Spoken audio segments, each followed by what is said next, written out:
Keluaran 18. Yitro mengunjungi Musa. Kedengaranlah kepada Yitro imam di Midian, mertua Musa, segala yang dilakukan Allah kepada Musa dan kepada Israel umatnya, yakni bahwa Tuhan telah membawa orang Israel keluar dari Mesir. Lalu Yitro mertua Musa membawa serta Zipora istri Musa yang dahulu disuruh Musa pulang, dan kedua anak laki-laki Zipora yang seorang bernama Gersom, sebab kata Musa, aku telah menjadi seorang pendatang di negeri asing, dan yang seorang lagi bernama Eliezer, sebab katanya, Allah Bapakku adalah penolongku dan telah menyelamatkan aku dari pedang Firaun. Ketika Yitro mertua Musa beserta anak-anak dan istri Musa sampai kepadanya di padang gurun, tempat ia berkemah dekat gunung Allah, disuruhnyalah mengatakan kepada Musa, aku mertuamu Yitro datang kepadamu membawa istrimu beserta kedua anaknya. Lalu keluarlah Musa menyongsong mertuanya itu. Sujudlah ia kepadanya dan menciumnya. Mereka menanyakan keselamatan masing-masing lalu masuk ke dalam kemah. Sesudah itu Musa menceritakan kepada mertuanya segala yang dilakukan Tuhan kepada Firaun dan kepada orang Mesir. Karena Israel dan segala kesusahan yang mereka alami di jalan dan bagaimana Tuhan menyelamatkan mereka. Bersukacitalah Yitro tentang segala kebaikan yang dilakukan Tuhan kepada orang Israel, bahwa ia telah menyelamatkan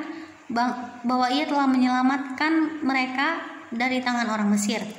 Lalu kata Yitro, terpujilah Tuhan yang telah menyelamatkan kamu dari tangan orang Mesir dan dari tangan Firaun. Sekarang aku tahu bahwa Tuhan lebih besar dari segala Allah, sebab ia telah menyelamatkan bangsa ini dari tangan orang Mesir. Karena memang orang-orang ini telah bertindak angkuh terhadap mereka. Dan Yitro mertua Musa mempersembahkan korban bakaran dan beberapa korban sembelihan bagi Allah. Lalu Harun dan semua tua-tua Israel datang untuk makan bersama-sama dengan mertua Musa di hadapan Allah. Pengangkatan hakim-hakim. Keesokan harinya duduklah Musa mengadili di antara bangsa itu, dan bangsa itu berdiri di depan Musa dari pagi sampai petang. Ketika mertua Musa melihat segala yang dilakukannya kepada bangsa itu, berkatalah ia, apakah ini yang kau lakukan kepada bangsa itu?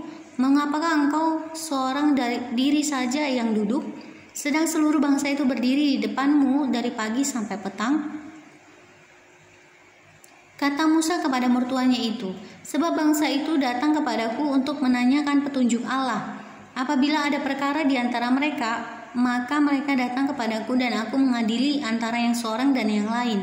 Lagi pula aku memberitahukan kepada mereka ketetapan-ketetapan dan keputusan-keputusan Allah. Tetapi mertua Musa menjawabnya, tidak baik seperti yang kau lakukan itu.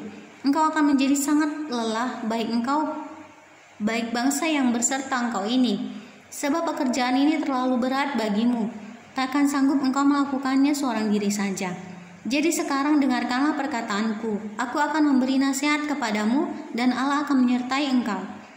Adapun engkau wakililah bangsa itu di hadapan Allah, dan kau hadapkanlah perkara-perkara mereka kepada Allah.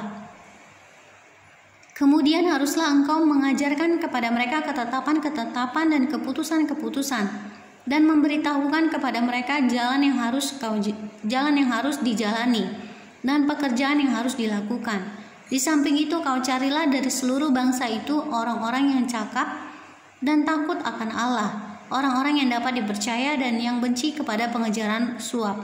Tempatkanlah mereka di antara bangsa itu menjadi pemimpin 1.000 orang, pemimpin 100 orang, pemimpin 50 orang, dan pemimpin 10 orang.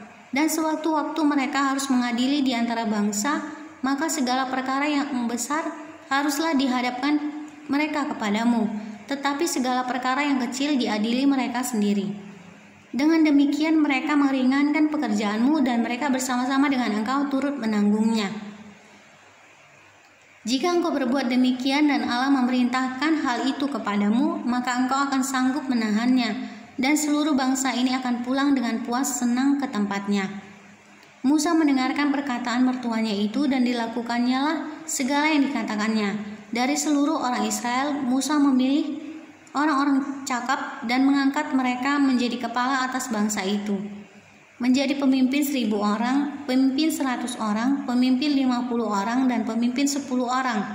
Mereka ini mengadili di antara bangsa itu sewaktu-waktu perkara-perkara yang sukar dihadapkan mereka kepada Musa, tetapi perkara-perkara yang kecil diadili mereka sendiri.